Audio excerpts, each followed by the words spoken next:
In this video, I'm going to show you how to clear Instagram search history in 2021.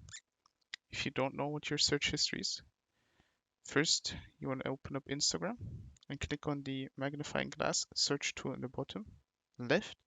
Now, once you click the search bar at the top, these are your recent search terms, and all these are in your search history.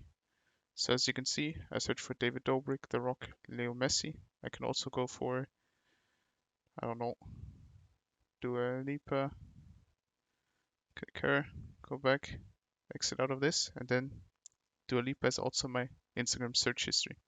Now, how do we clear this? Now that I only have 4 in here, you can click the little X on the right side, and as you can see, the first one is gone.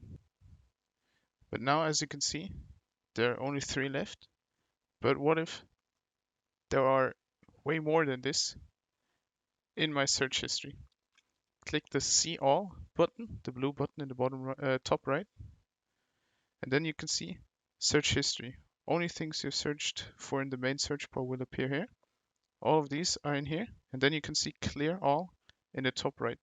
Once you click that, as I'll do now, clear search history, that's exactly what we want. You won't be able to undo this. If you clear the search history, you may still see accounts you've searched for as suggested results. Click clear all, and now your complete Instagram search history is cleared. Go back, and search. There's nothing here. We've successfully cleared our Instagram search history. That's how to clear Instagram search history in 2021. If this video helped you out, leave a like, comment, and subscribe. Bye.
I'm finally facing it all, fearless.